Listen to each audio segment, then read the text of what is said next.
खासदार संजय राऊत आज ताजलँड हॉटेलमध्ये जाणार आहेत.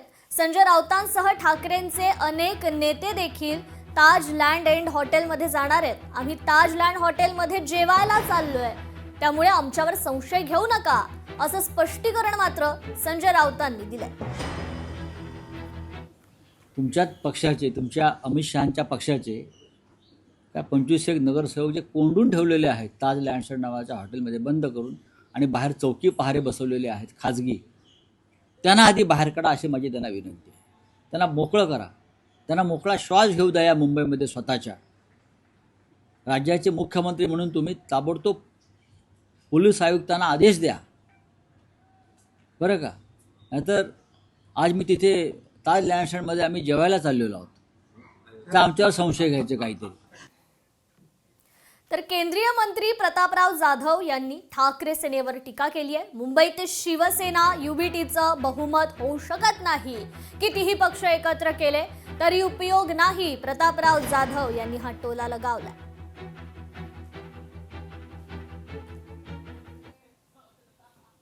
मातोश्रीवाल्याचे आणि उबाटाचे इतके कमी नगरसेवक आलेले आहेत की किती पक्ष यांनी एका जागावर आणायचा प्रयत्न केला तर यांचं बहुमत होऊ शकत नाही.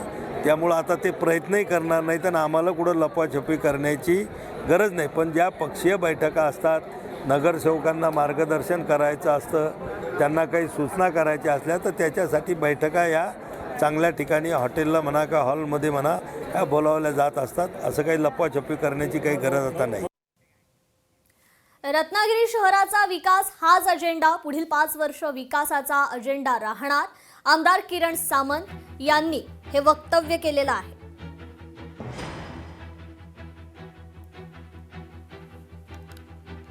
विकास कामं असतील ही पारदर्शकपणे केली जातील आणि कुठचाही भेदभाव ठेवून केला जाणार नाही. कुठचाही मतभेद असणार नाही. निवडणुकी संपली, आता पुढच्या 5 वर्षांनी निवडणूक आहे, परंतु प्रत्येक ग्रामस्थाला विश्वासात घेऊन काम करण्याची जबाबदारी आम्ही प्रसन्न शेट्टी साहेबांवर दिलेली आहे. आणि आपले सक्षम अभिजित कुमार साहेब हे आपले मुख्याधिकारी आहेत आणि मला पूर्ण खात्री आहे की लांजा नगरपंचायतीची कामंही फार चांगल्या पद्धतीने होतील. विकास देखील फार चांगल्या पद्धतीने होईल. विजयसिंह मोहिते पाटील आणि आमदार रणजित सिंग मोहिते पाटील यांनी मुख्यमंत्री देवेंद्र फडणवीसांची भेट घेतली.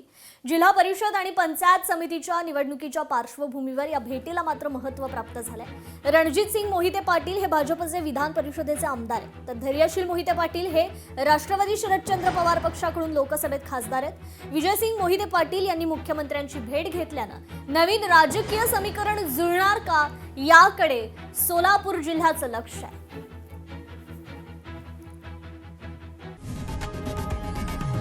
लोकशाही मराठी ऐका, पहा, जागरूक रहा.